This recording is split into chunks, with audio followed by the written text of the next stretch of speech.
नमस्कार दोस्तों, स्वागत है आपका टेकी ट्यूजडेज हिंदी के एक और नए एपिसोड में। मैं हूं आपका होस्ट एस रवि कुमार। टेकी ट्यूजडेज एक साप्ताहिक शो है जहां मैं आपके टेक और करियर से जुड़े हुए सवालों के जवाब देता हूं। तो यदि आपको मेरे ये जवाब पसंद आते हैं तो इस वीडियो को लाइक कीजिए, मेरे चैनल को सब्सक्राइब कीजिए और जितना हो सके इसको सबके साथ शेयर कीजिए। चलिए आज के एपिसोड की शुरुआत करते हैं आज के पहले सवाल से।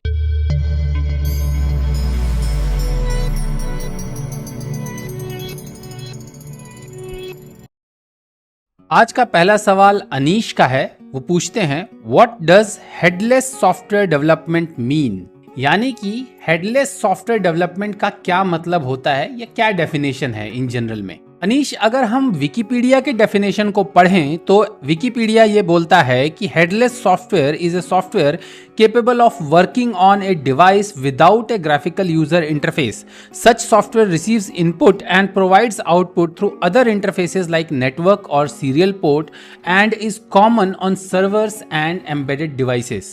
यानी कि अगर मैं साधारण भाषा में इसे बोलूं तो हेडलेस सॉफ्टवेयर जो होते हैं वो ऐसे सॉफ्टवेयर होते हैं जिनके की यूजर इंटरफेस नहीं होते। यूजुअली आप जैसे जो भी सॉफ्टवेयर यूज करते हैं अपने लैपटॉप पर या अपने कंप्यूटर पर, तो उनके अगेंस्ट में क्या होता है कि आपके पास यूजर इंटरफेस होते हैं। जैसे फॉर एग्जांपल अगर आपको कुछ टाइपिंग करना है तो एमएस वर्ड आप यूज़ करेंगे या गूगल के जो वर्ड डॉक्यूमेंट का जो रिप्लेसमेंट है वो आप यूज़ करेंगे। अगर आपको एक्सेल शीट बनानी है तो आप एमएस एक्सेल यूज़ करेंगे या गूगल की भी जो गूगल शीट्स आती है वो यूज़ करेंगे, या और भी डिफरेंट जैसे लिबर नेटवर्क का है, ओपन ऑफिस है। इस तरह से मतलब डिफरेंट सॉफ्टवेयर्स हैं फॉर डूइंग डिफरेंट टास्क। लेकिन कई बार कुछ ऐसे सॉफ्टवेयर्स होते हैं जो कि जिनके लिए आपको यूजर इंटरफेस की जरूरत नहीं होती है। आप बिना यूजर इंटरफेस के दूसरे इंटरफेसेस के थ्रू, जैसे कि इसमें तो विकिपीडिया में तो ये बोला गया है कि सीरियल पोर्ट या आपका अदर इंटरफेस होता है, लेकिन इन जनरल अगर हम सॉफ्टवेयर डेवलपमेंट की बात करें तो most of the headless software जो होते हैं दे वर्क थ्रू एपीआईज। सो उनके एपीआईज होते हैं या एप्लीकेशन प्रोग्रामिंग इंटरफेसेस होते हैं जिनको कि आप कॉल करते हैं अपने यूआई के कोड में उनको इंप्लीमेंट करने के लिए। ज़्यादातर आपके जो इसकी हेडलेस जो सॉफ्टवेयर डेवलपमेंट है ये काफ़ी दिनों से की जा रही है और बहुत ज़्यादा पॉपुलर जो है ये कंटेंट मैनेजमेंट सिस्टम या सीएमएस जो सॉफ्टवेयर्स हैं उनमें ये बहुत ज़्यादा पॉपुलर है। बहुत सारे आपको हेडलेस सीएमएस मिल जाएंगे। सीएमएस यानी कंटेंट मैनेजमेंट सिस्टम, जहाँ पर कि होता क्या है, आपको किसी ना किसी तरह का कंटेंट मैनेज करना होता है। सबसे सिंपलेस्ट एग्जांपल अगर मैं सीएमएस का बताऊं तो वो होता है आपका ब्लॉग वेबसाइट। कि अगर आपने कोई ब्लॉग लिखा है, अब आप ब्लॉग का यूआई जो है हर यूजर अपने हिसाब से अपने ब्लॉग का यूआई रखना चाहता है, लेकिन ब्लॉग में जो लुक एंड फील जो होता है वो बहुत ही कॉमन होता है। तो उस केस में क्या होता है कि आपका हेडलेस, आप जो एक तरीके से हेडलेस में क्या होता है कि आप जो रेगुलर जो इंप्लीमेंटेशन है, जो कंप्लीट इंप्लीमेंटेशन है, जैसे आपको डेटाबेस में डेटा सेव करना है, कंटेंट जो आप जो भी आर्टिकल लिख रहे हो आर्टिकल सेव करना है, ऑथर के डिटेल सेव करने हैं, सब्सक्रिप्शन सेव करने हैं, ये सेव वेव करने का जो सारा काम है, सारा बिजनेस लॉजिक जो है ये आपकी बैकएंड एपीआई करती है। और फ्रंट एंड जो कि हेडलेस होती है, मतलब उसको आप सीधे एपीआई के थ्रू डेटाबेस में सारा जो भी काम करना है वो सारा करते हो, लेकिन आपको यूआई जो चाहिए होता है वो आप अपने हिसाब से अपने यूजर्स के हिसाब से बनाते हो। एक और एग्जांपल हेडलेस सॉफ्टवेयर डेवलपमेंट का इंप्लीमेंटेशन का है आपका e commerce application. E commerce application में भी आपका होता क्या है, वही प्रोडक्ट लिस्टिंग होती है, प्रोडक्ट की इन्वेंट्री होती है, प्रोडक्ट सेल होता है, परचेज होता है, ऑर्डर होता है, सारा कुछ होता है। अब ये सारी चीज़ें ऑनलाइन आपका डिफरेंट उस पे होती है। इसका एक एग्जांपल मैं अगर बताऊं जो अच्छा इंप्लीमेंटेशन जो एक तरह से और विद हेड का मिक्सचर है, that is your Shopify. Shopify क्या करता है, आप शॉपिफाई पे जाकर के अपना आप स्टोर बनाते हो और उस स्टोर पे आप अपने हिसाब से सारा यूआई मैनेज करते हो। सो आपका जो मेन जो काम जो है सारा डेटाबेस सेव करने का, जो बेसिकली जो बिजनेस ऑपरेशंस हैं, जितने भी बिजनेस ऑपरेशंस या हम कहें कि जो भी टेक्निकल इंप्लीमेंटेशंस हैं, वो सारी चीज़ें जो हैं वो बैकएंड में सारी होती हैं। और आपका फ्रंट एंड जो होता है हेडलेस सॉफ्टवेयर में, आपका फ्रंट एंड कंप्लीटली सेपरेट होता है। सो ये इंप्लीमेंटेशन आपके दो एग्जांपल मैंने आपको बता दिया। प्रैक्टिकल एग्जांपल जो बता दिया, शॉपिफाई जो है एक तरीके से माई काइंड ऑफ हेडलेस है, फुली हेडलेस नहीं है। शॉपिफाई की तरह ही अगर मैं ब्लॉग्स की बात करूं तो ब्लॉग्स में आपका वर्डप्रेस जो है वो काइंड ऑफ हेडलेस है, जिसमें कि आपको डिफरेंट थीम्स के आपको वर्डप्रेस के थीम्स मिल जाते हैं। आप यूआई कंप्लीटली चेंज कर देते हो लेकिन बैकएंड आपका सेम रहता है। सो ये आपके दो जो हैं वो आपको ये कहूंगा कि माइनर हेडलेस हैं। फुली हेडलेस आपके CMS ऑल भी होते हैं। आप अगर सर्च करोगे हेडलेस CMS तो आपको बहुत सारे नेचुरल हेडलेस CMS जो हैं आपको नेट पे मिल जाएंगे। लेकिन जनरली जो सॉफ्टवेयर डेवलपमेंट जब की जाती है, हेडलेस सॉफ्टवेयर डेवलपमेंट, वो आज की डेट में पॉपुलैरिटी इनकी जो बढ़ रही है वो बढ़ रही है माइक्रो सर्विसेज की वजह से। जो आप cloud native micro services development करते हो तो वहां पर आपका क्या होता है कि जो बैकएंड के जो जितने भी ऑपरेशंस होते हैं, चाहे आपका फॉर एग्जांपल आपको यूजर मैनेजमेंट की अगर हम बात करें, यूजर मैनेजमेंट आपको SSO इंप्लीमेंटेशन करना है, यूजर मैनेजमेंट करना है कि आपको सिंगल साइन ऑन हो, आपके एप्लीकेशन आपकी कंपनी के जितने भी सारे यूजर जो हैं वो एक ही तरीके से आपका काम करे। तो उस केस में आपका जो आपका बेस्ट एग्जांपल है हेडलेस एप्लीकेशन का, that would be your ADFS, that is azure active directory federation services. So active directory federation services क्या है? ये आपका यूजर मैनेजमेंट का सॉफ्टवेयर है जो कि आपके इस पे आपके एक्टिव डायरेक्टरी पूरा मेंटेन करता है। उसमें आपका सारा ईमेल सारा जो आपके यूजर के जितने भी डिटेल्स होते हैं वो सारे डिटेल्स, रोल्स वगैरह सब कुछ उसी में मैनेज होते हैं। और आप जो है एक्टिव डायरेक्टरी फेडरेशन सर्विसेज का इंप्लीमेंटेशन उसकी सर्विसेज को यूज करके अपने डिफरेंट एप्लीकेशन में करते हो। यही रीजन है कि जब आप अपने कंपनी में आप किसी एक सॉफ्टवेयर पे अपने कंपनी के आईडी से लॉगिन होते हो तो उसके बाद जब आप दूसरे सॉफ्टवेयर जितने भी ओपन करते हो, अगर आपका वही आईडी कंपनी का कोई सॉफ्टवेयर है तो उसमें सिंगल साइन ऑन जिसे हम बोलते हैं, तो आपका एप्लीकेशन में लॉगिन करने की जरूरत नहीं होती। आप सीधे वहीं से वहीं दूसरे एप्लीकेशन में भी चले जाते हो अपने विंडोज लॉगिन के थ्रू या आपका जो सिंगल साइन ऑन इंप्लीमेंटेशन होता है उसके थ्रू। So single sign on is a perfect example of your headless software development. So इसी तरीके के डिफरेंट रिक्वायरमेंट्स के लिए आपके हेडलेस सॉफ्टवेयर डेवलपमेंट बहुत ज्यादा पॉपुलर हो रहा है। स्पेशली जैसा मैंने बताया आपको कि माइक्रो सर्विसेज आर्किटेक्चर जब से आए हैं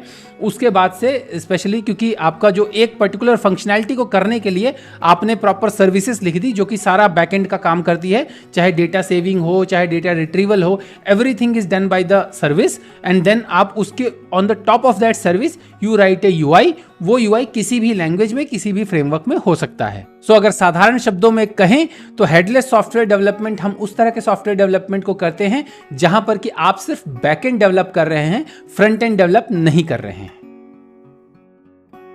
अगला सवाल गायत्री का है। वो पूछते हैं, is a BA role better than a developer?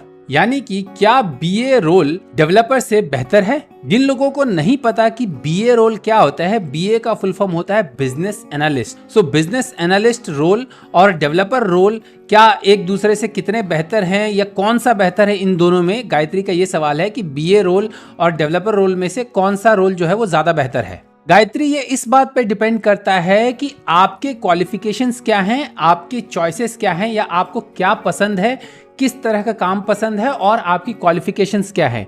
Better ये होगा रादर देन ये बताने के कि इन दोनों में से कौन सा बेहतर है, मैं आपको एक 1-to-1 कंपैरिजन बता देता हूं तीन चार फैक्टर्स के ऊपर इन दोनों रोल्स में। दैट इज आपका एजुकेशनल रिक्वायरमेंट क्या होगी, रिस्पॉन्सिबिलिटीज क्या होगी, सैलरीज किस तरह की मिलेगी और फ्यूचर ग्रोथ आपका क्या होगा अगर आप इन दोनों रोल्स को चूज करते हो तो। और उसके बाद मैं एक छोटा सा कंक्लूजन बता दूंगा कि किस तरह के लोगों के लिए कौन सा रोल ज्यादा बेटर है, तो आप उसके बाद अपने आप खुद ही डिसाइड कर सकते हैं। तो सबसे पहले बात करते हैं क्वालिफिकेशंस की। BA बनने के लिए यानी बिजनेस एनालिस्ट बनने के लिए आपको एक्सपर्टाइज चाहिए होता है किसी भी पर्टिकुलर डोमेन में, या आपको एक्सपीरियंस चाहिए होता है। सो एक्सपीरियंस या जो एक्सपर्टाइज जो आता है वो या तो आपका क्वालिफिकेशंस के थ्रू आता है या आपका एक्सपीरियंस के थ्रू आता है। फॉर एग्जाम्पल, आप एक ही डोमेन के सॉफ्टवेयर में पिछले 5 या 10 साल से काम कर रहे हैं तो आपको उस डोमेन के बारे में एक्सपीरियंस होगा और उस एक्सपीरियंस के बेसिस पर आप उस डोमेन रिलेटेड चीजों के बारे में जान पाएंगे। या आपने उसी डोमेन से रिलेटेड कोई MBA किया हुआ है। ज्यादातर इंडिया में बेसिकली डोमेन स्पेसिफिक MBA जो होते हैं, जैसे आपका MBA इन सेल्स हो गया, MBA इन HR हो गया, MBA इन स्ट्रेटेजी हो गया। तो इस तरह के जो आपके MBA होते हैं, स्पेशलाइजेशन जो MBA होते हैं, उसके बाद भी बीए रोल्स के लिए लोगों को हायर किया जाता है। सो आपको एक्सपर्टाइज होना चाहिए किसी न किसी पर्टिकुलर डोमेन में in order to become a BA of that particular domain, business analyst of that particular domain बनने के लिए आपका उस पर्टिकुलर डोमेन में आपके पास एक्सपर्टाइज होना चाहिए। वो एक्सपर्टाइज या तो एक्सपीरियंस से आपके पास आएगा या आपके पास क्वालिफिकेशन से आएगा, और इन दोनों केसेस में आपके पास ऑफ कोर्स डेवलपर के मुकाबले ज़्यादा टाइम लगेगा, बिकॉज अगर आप एमबीए भी करने जाते हो तो एमबीए के लिए पहले आपको ग्रेजुएशन करना होगा, then you have to go in MBA.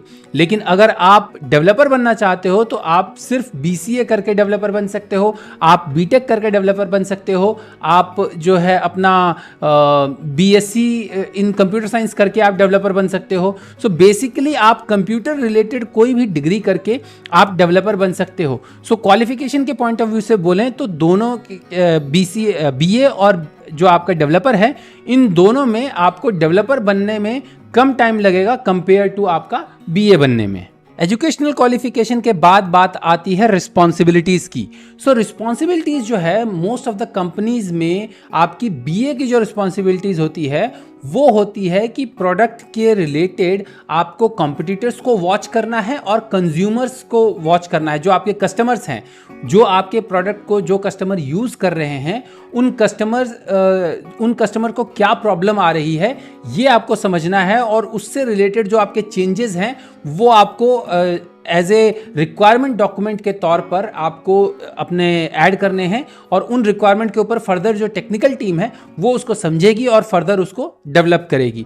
सो ये एक तरह का काम होता है। दूसरा ये होता है कि आपको जो आपके कॉम्पिटिटर्स हैं, आपने एक प्रोडक्ट बनाया जो कि एक पर्टिकुलर डोमेन में है, अब उस डोमेन में आप इकलौते तो हो गए नहीं, तो उस डोमेन के जो दूसरे जो कॉम्पिटिटर्स हैं उनके पास क्या एज है और उस एज को आप कैसे कैचअप कर सकते हो, आप क्या चेंजेस कर सकते हो अपने सॉफ्टवेयर में, क्या फीचर्स ऐड कर सकते हो, उस बेसिस पर भी आपको वो फीचर्स ऐड करने के भी आप रिक्वायरमेंट लिखोगे। सो प्राइमरी आपका काम जो होता है दैट इज कि आपका रिक्वायरमेंट गैदर करके रिक्वायरमेंट डॉक्यूमेंट करना जो होता है वो मेन काम होता है।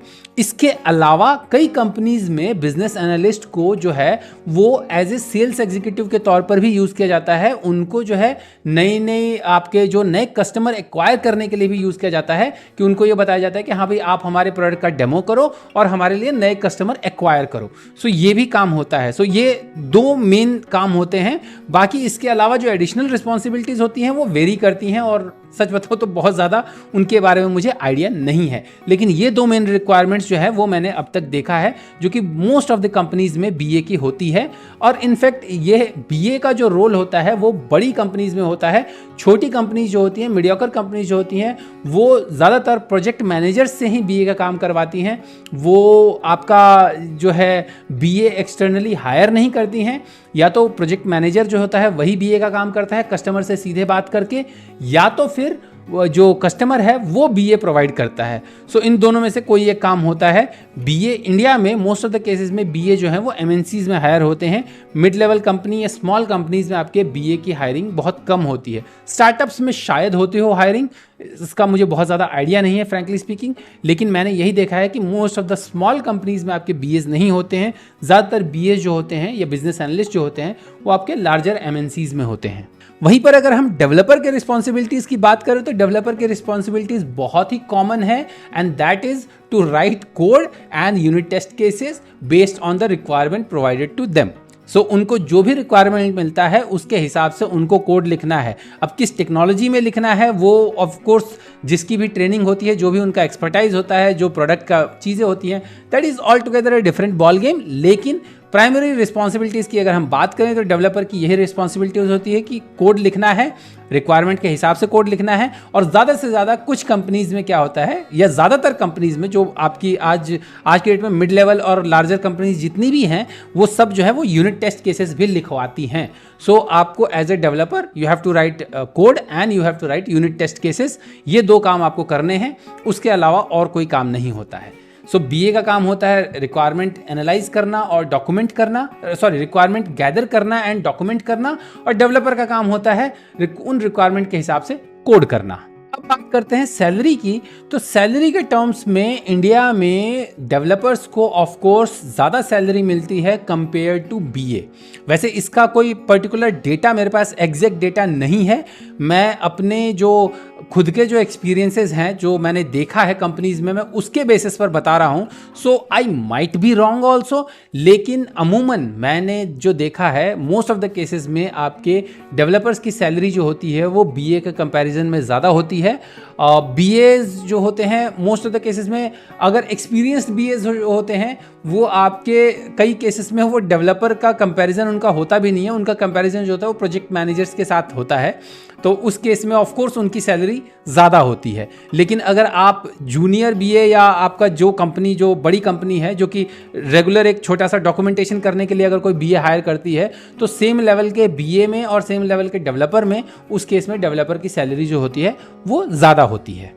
अब बात करते हैं फ्यूचर ग्रोथ की, कि आपका अगर आप किसी कंपनी में एज ए बीए ज्वाइन करते हैं तो आपका ग्रोथ अपॉर्चुनिटीज़ क्या होती हैं। अगर आप किसी कंपनी में एज ए बीए ज्वाइन करते हैं तो बिजनेस एनालिस्ट के बाद आपका जो फर्दर जो ग्रोथ होता है वो मोस्टली सेल्स साइड में होता है या मैनेजमेंट साइड में होता है, या मतलब सेल्स मैनेजमेंट का मिक्सचर होता है एक तरीके से। आप बीए के बाद आप जो है सेल्स में जाते हैं, सेल्स हेड के तौर पर, या आपका सीनियर बिजनेस एनालिस्ट जिसे हम कहते हैं, इस तरीके से। तो आप बीए बनेंगे, बीए के बाद सीनियर बिजनेस एनालिस्ट बनेंगे, फिर आपके बाद आप जो बिजनेस एनालिस्ट ग्रुप का जो ग्रुप हेड बनेंगे, या फिर आपका सेल्स में आपको डाला जाएगा, आप सेल्स हेड बन सकते हैं। सो टिपिकली आपके जो इनिशियल बीए के कुछ रोल्स के बाद आपका सीधे जो मूवमेंट होता है वो मैनेजमेंट में होता है। आप मैनेजर, जो आपके सीनियर मैनेजमेंट की रिस्पॉन्सिबिलिटीज़ है, आप उन रोल्स में जा सकते हैं डिपेंड ऑन द कंपनी का जो स्ट्रक्चर होता है या जो ग्रोथ प्लान होता है, या जो उनका जो करियर पाथ जो डिसाइड करते हैं, करियर पाथ जो डिसाइड करते हैं कंपनी में, उसके बेसिस पर होता है। लेकिन प्राइमरली जो आपका ग्रोथ जो होता है वो मैनेजमेंट रोल्स में होता है। बीए के बाद आपका मैनेजमेंट रोल्स में ग्रोथ होता है। वहीं पर अगर हम डेवलपर की बात करें तो डेवलपर के बाद आपका जो है, डेवलपर के बाद आप फर्दर जो ग्रो कर सकते हैं, आफ्टर 2-3 ईयर्स आप टीम लीड बन सकते हैं। उसके अलावा आपके पास 8-10 साल का जब एक्सपीरियंस हो जाता है, 10 साल के एक्सपीरियंस के बाद आपके पास 2 ऑप्शंस होते हैं। आप या तो मैनेजमेंट लाइन में जा सकते हैं, या टेक्नो मैनेजरियल लाइन में जा सकते हैं, या फिर आप आर्किटेक्चर साइड में जा सकते हैं। मोस्ट ऑफ द केसेस में ये सारा मिक्सचर ही होता है, आर्किटेक्चर में भी थोड़ा बहुत मैनेजमेंट इन्वॉल्व होता ही है। ये आपका जो रोल जो होता है, आपका डेवलपर का जो रोल होता है फर्दर, मतलब मोस्ट ऑफ द केसेस में आपका जो जैसे जैसे ग्रोथ होती जाती है वैसे वैसे आप जो है टेक्निकल साइड से धीरे धीरे छूटते जाते हैं, लेकिन आपको टेक्निकल से टच रख करके काम करना पड़ता है मोस्ट ऑफ द केसेस में। अगर आपको ग्रो करना होता है तो मैनेजमेंट साइड में तभी आप जा सकते हैं। अगर आप फुल फ्लेज मैनेजमेंट में जाना चाहते हैं तो मैनेजमेंट में भी जाने का ऑप्शन आपके पास होता है। डेवलपर के तौर पर आपके पास दोनों साइड में जाने का ऑप्शन होता है, दैट इज फर्दर मैनेजमेंट। और उसमें बीए के केस में ऑफ कोर्स आपके पास, क्योंकि आप टेक्निकल कोई काम कर नहीं रहे होते हैं, आपको मैनेजमेंट में ही further management and then sales में मोस्टली इन्वॉल्व होने का काम होता है आपका। कंक्लूजन ये है कि अगर आपको सॉफ्टवेयर डेवलपमेंट में, सॉफ्टवेयर या आईटी फील्ड में अगर आपको रिक्वायरमेंट्स लिखना पसंद है, आपके कम्युनिकेशन स्किल्स अच्छे हैं, communication skills both written and verbal, both the communication skills are good, आप अगर अच्छे इंग्लिश में बोल पाते हैं और अच्छे इंग्लिश लिख पाते हैं, अगर आपके कम्युनिकेशन स्किल्स अच्छे हैं और आपको डॉक्यूमेंटेशन लिखने में कोई प्रॉब्लम नहीं है, आपको ज़्यादा से ज़्यादा डॉक्यूमेंटेशन लिखना पसंद है, आपको कोडिंग पसंद नहीं है, और आपके पास क्वालिफिकेशन है, आप क्वालिफाइड हैं, अगर आप या आपके पास पैसे हैं कि आप एमबीए वगैरह कर सकते हैं, किसी चीज़ में, किसी स्पेशलाइजेशन में आप एमबीए कर सकते हैं, तो उस केस में आपके लिए बीए का रोल ज़्यादा सूटेबल है। वहीं अगर आपको कोडिंग पसंद है और आपके पास ज़्यादा पैसे नहीं है हायर क्वालिफिकेशन के लिए जाने के लिए, और आप जो हैं सिर्फ ग्रेजुएशन, अभी ग्रेजुएशन में हैं, कंप्यूटर रिलेटेड ग्रेजुएशन में हैं, या कंप्यूटर रिलेटेड ग्रेजुएशन कर रहे हैं, बी इट बीटेक, बीई, या आपका बीएससी हो गया या बीसीए हो गया, कुछ भी आप कर रहे हैं, आपको कोडिंग पसंद है बहुत ज़्यादा, तो आप कोडिंग में जा सकते हैं रादर देन बीए के। अगला सवाल धनश्री का है। धनश्री पूछते हैं, what is the scope of full stack development, यानी कि फुल स्टैक डेवलपमेंट का स्कोप या दायरा क्या है। धनश्री, अगर हम बेयर बोन स्कोप की बात करें, मिनिमम स्कोप की बात करें, तो फुल स्टैक डेवलपमेंट का जो मिनिमम स्कोप है या बेयर बोन स्कोप जो है, that is your front and development and back and development, जिसमें कि आता है फ्रंट एंड डेवलपमेंट में आ जाता है आपका यूआई डिज़ाइन डेवलप करना, कोड करना, और बैक एंड डेवलपमेंट में आ जाता है आपका डेटा एक्सेस लेयर लिखना, डेटाबेस डिज़ाइन करना या डेटाबेस में डेटा मैनिपुलेट करना, डेटाबेस की क्वेरीज वगैरह लिखना और एपीआईज वगैरह लिखना। सो फुल स्टैक डेवलपमेंट का बेयर बोन स्कोप या मिनिमम स्कोप जो हम कहें वो होगा आपका कि कंप्लीट एंड टू एंड आपका एप्लीकेशन डेवलप करना, विच विल बी कि फ्रंट एंड बैक एंड सब कुछ आपको आना चाहिए। So that's why we call it as full stack development. So सारे स्टैक्स जो हैं आपके, front end stack, back end stack या बिजनेस स्टैक जो भी हो गया, वो सारे स्टैक जो हैं, ज़्यादातर स्टैक टेक्नोलॉजीज़ के लिए टर्म जो है, स्टैक जो टर्म है वो टेक्नोलॉजीज़ के लिए यूज़ की जाती है, लेकिन आपको काम जो है वो obviously front end back and ये लेयर जो होते हैं, इन सारे लेयर्स पे आपको काम करना होता है। सो फुल स्टैक का बेयर बोन स्कोप जो होता है, that is your front end back end end front end back end whole development. लेकिन आपकी कंपनीज जो होती हैं, कई सारी कंपनीज जो होती हैं, वो चूंकि फुल स्टैक डेवलपर जो है आज की डेट में बहुत ही पॉपुलर कीवर्ड जिसे हम कहते हैं वो है, इसके ऊपर आपको बहुत ज़्यादा इंटरनेट पे जब आप एक फुल स्टैक डेवलपर लिख देंगे जस्ट आप, तो आपको बहुत ज़्यादा आपका जो है सर्च रिजल्ट मिलेंगे, इसकी वैल्यू बहुत ज़्यादा है, बहुत लोग इसके ऊपर सर्च करते हैं। सो फुल स्टैक डेवलपर, अगर आप ज़्यादातर कंपनीज क्या करती हैं कि जॉब रोल्स में हर जगह अपने जितने भी जॉब पोस्टिंग होती है हर सभी में वो फुल स्टैक डेवलपर लिख देती हैं, लेकिन कई कंपनीज में वो इन रोल्स, फुल स्टैक डेवलपर के रोल में रिस्पॉन्सिबिलिटीज और भी कई सारे ऐड ऑन कर देते हैं। जैसे कि कई कंपनीज ये भी कहती हैं कि आपको टेस्ट केसेस लिखना भी आना चाहिए, कई कंपनीज ये भी कहती हैं कि आपको जो है CI/CD इम्प्लीमेंटेशन करना आना चाहिए या CI/CD यूटिलाइज करना आना चाहिए, आपको पता होना चाहिए कि CI/CD क्या होता है, उसमें कैसे काम करते हैं वगैरह वगैरह। सो ये जो मेन जो बाकी चीज़ें हैं, जैसे कि CI/CD इम्प्लीमेंटेशन हो गया, यूनिट टेस्ट केसेस लिखना हो गया, या और भी कई एडिशनल चीज़ें जो होती हैं, वो सारी चीज़ें जो होती हैं, वो स्कोप जो होता है वो कंपनी टू कंपनी वेरी करता है। लेकिन बेसिक स्कोप की बात करें तो आप किसी भी टेक्नोलॉजी में अगर आप फुल स्टैक डेवलपर बनना चाहते हैं तो आपको ये सारे काम करने आने चाहिए उस टेक्नोलॉजी में, चाहे वो है कि बैकएंड का काम करना आना चाहिए, यानी कि आपको डेटाबेस से डेटा लाना आना चाहिए, डेटाबेस में डेटा एंट्री करना आना चाहिए, और सर्विसेज लिखनी आनी चाहिए जिनको कि फ्रंट एंड आपका कंज्यूम कर सके, और साथ में आपको उन सर्विसेज को यूज़ करने वाला फ्रंट एंड लिखना भी आना चाहिए कि आप फ्रंट एंड की UI वगैरह बना सकें। तो मेरा सजेशन यही रहेगा कि अगर आप फुल स्टैक डेवलपर के तौर पे जॉब चेंज करने का प्लान कर रहे हैं, तो मेरा जॉब चेंज वाला जो वीडियो है मैं उसका डिस्क्रिप्शन या आई बटन में डाल दूंगा, उस वीडियो के लिंक को आप देख सकते हैं, जिसमें कि जॉब चेंज गाइड जो है वो मैंने बताया हुआ है। तो आप किसी भी जॉब फुल स्टैक डेवलपर के जॉब के लिए जाने के लिए, उसका स्कोप जानने के लिए कि उस पर्टिकुलर कंपनी के लिए उसका स्कोप क्या है, उस जॉब रोल की रिस्पॉन्सिबिलिटीज़, जॉब पोस्टिंग में जो रिस्पॉन्सिबिलिटीज़ लिखी हुई हैं उन रिस्पॉन्सिबिलिटीज़ को समझें और उसके हिसाब से तैयारी करें। और यदि आपने मेरे चैनल को सब्सक्राइब नहीं किया है तो इसको सब्सक्राइब कर लें, क्योंकि मैं बहुत जल्द यानी कि अगले 1 महीने के अंदर अंदर फुल स्टैक वेब डेवलपर का एक रोड मैप या चेकलिस्ट का वीडियो लेकर के आने वाला हूं।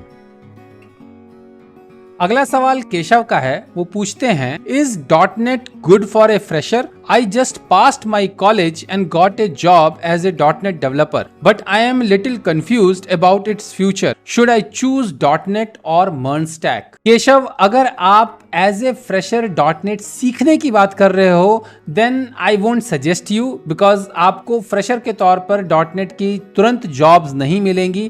.NET की जॉब ओपनिंग्स बहुत कम होती हैं फ्रेशर्स के लिए, स्पेशली .NET की जॉब ओपनिंग्स जो होती हैं मोस्टली 2 ईयर्स से अबव वालों के लिए होती हैं, 2 से 4 साल, 6 साल, 8 साल, 10 साल, उसकी ओपनिंग अगर आप देखोगे तो बहुत ज़्यादा मिल जाएंगी आपको। .NET की ओपनिंग इसमें बहुत ज़्यादा मिलेंगी, दैट इज़ अबव 2 ईयर्स में। सो फ्रेशर के लिए, अगर आप एकदम कॉलेज से बाहर निकले हो और आप सीखना चाहते हो .NET जॉब पाने के लिए, तो मैं सजेस्ट करूँगा मत सीखो। पहले आप एज ए फ्रेशर जो है पहले जॉब ले लो, कोई भी जिस भी टेक्नोलॉजी में मिलता है जॉब ले लो, और या फिर आपको जिस टेक्नोलॉजी जो पसंद है टेक्नोलॉजी उसके बारे में थोड़ा बहुत सीख करके और उसके हिसाब से जॉब लो। लेकिन अगर आप फ्यूचर की बात करो .NET की, तो .NET का फ्यूचर बहुत ब्राइट है, सबके लिए है, क्योंकि डॉटनेट आज से नहीं 20 साल पुराना फ्रेमवर्क है और 20 साल पुराना फ्रेमवर्क होने के साथ साथ ही वो बहुत ज़्यादा ग्रो कर रहा है, स्पेशली डॉटनेट कोर के आने के बाद से, और जब से ये क्रॉस प्लेटफॉर्म हुआ है और मॉडर्नाइजेशन जब से इसमें इम्प्लीमेंट किया गया है। सो आफ्टर 2015-16 डॉटनेट जो है वो बहुत अच्छे से ग्रो कर रहा है और बहुत सारी कंपनीज उसको यूज़ कर रही हैं, बहुत सारी कंपनीज पहले से उसको यूज़ करती आ रही थी, तो उस वजह से आपका डॉटनेट का फ्यूचर बहुत ही स्ट्रांग है। और बाकी मैं आई बटन में एक डिटेल्स कैपेबिलिटीज़ वाली वीडियो का लिंक दे दूंगा, आपके डॉटनेट की कैपेबिलिटीज़ वाली वीडियोस का लिंक, जहां पर कि आप देख सकते हो कि डॉटनेट यूज़ करके आप क्या क्या किस किस तरह के एप्लीकेशंस बना सकते हो। सो आपको ऐसा नहीं है कि डॉटनेट में कभी काम की कमी होने वाली है। डॉटनेट टेक्नोलॉजीज़ अगर आप सीखते हो और उसमें आप जॉब कर रहे हो तो आपके लिए ग्रोथ की अपॉर्चुनिटीज़ बहुत ज़्यादा है।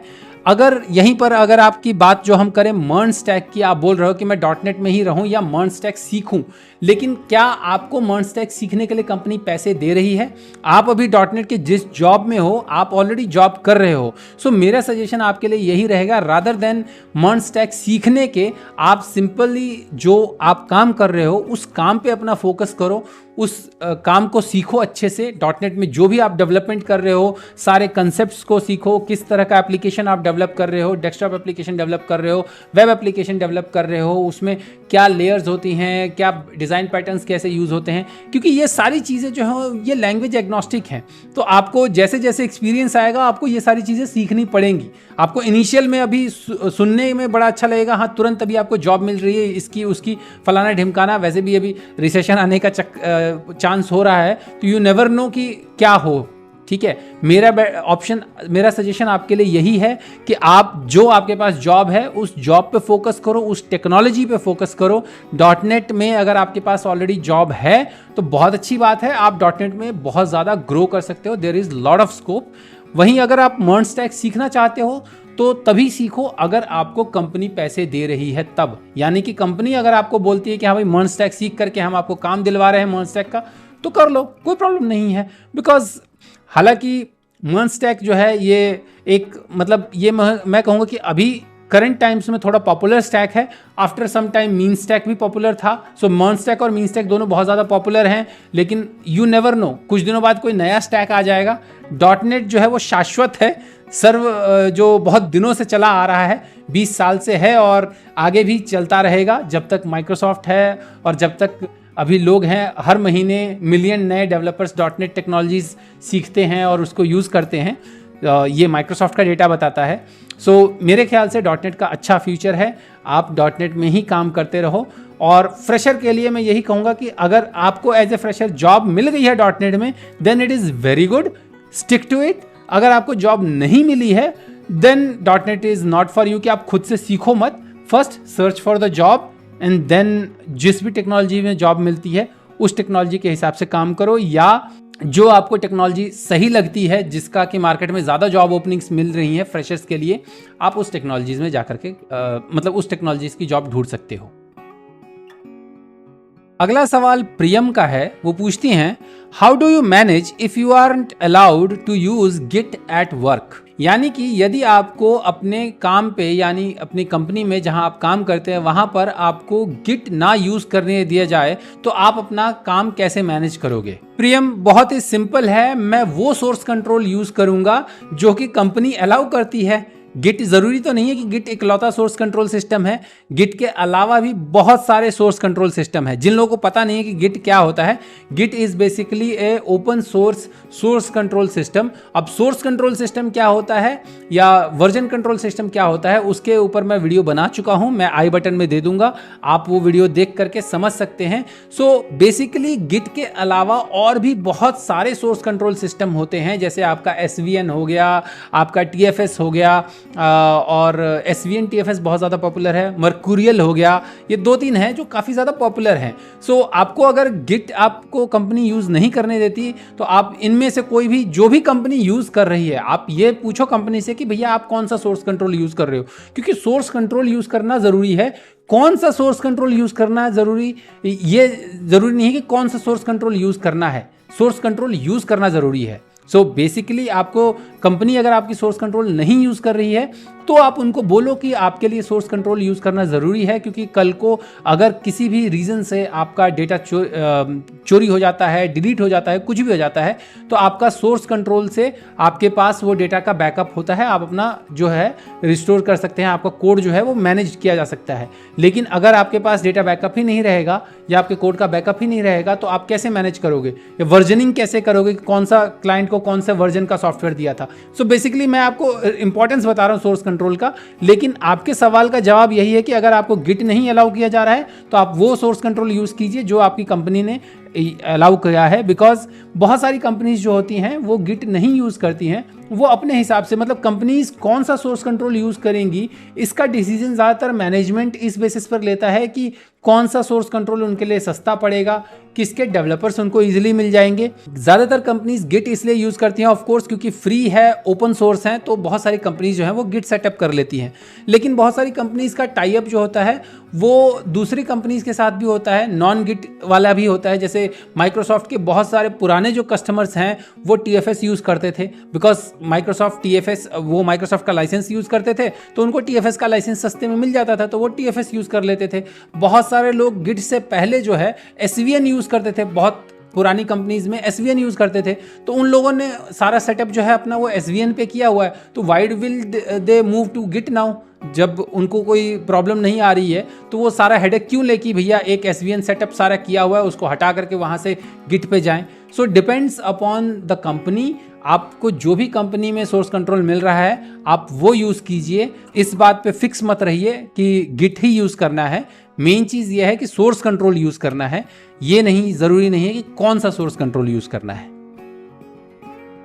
तो ये थे इस हफ्ते के आपके टेक और करियर से जुड़े हुए सवालों के जवाब। यदि आप भी अपने किसी सवाल का जवाब अगले हफ्ते के टेकी ट्यूजडेज में देखना चाहते हैं तो आप अपना सवाल कमेंट सेक्शन में या किसी भी सोशल मीडिया चैनल पर मुझे टैग करके पोस्ट कर सकते हैं। मेरे सारे सोशल मीडिया हैंडल सेम है, टेकी राठौर। उम्मीद करता हूँ आपको मेरे ये जवाब पसंद आए होंगे। यदि आपको मेरे ये जवाब पसंद आए हैं तो हमेशा की तरह वही गुजारिश है आपसे कि इस वीडियो को लाइक कीजिए, मेरे चैनल को सब्सक्राइब कीजिए और जितना हो सके इस वीडियो को सबके साथ शेयर कीजिए। तो जल्द ही मिलते हैं मेरे अगले वीडियो में, तब तक के लिए अपना ख्याल रखिएगा। नमस्कार।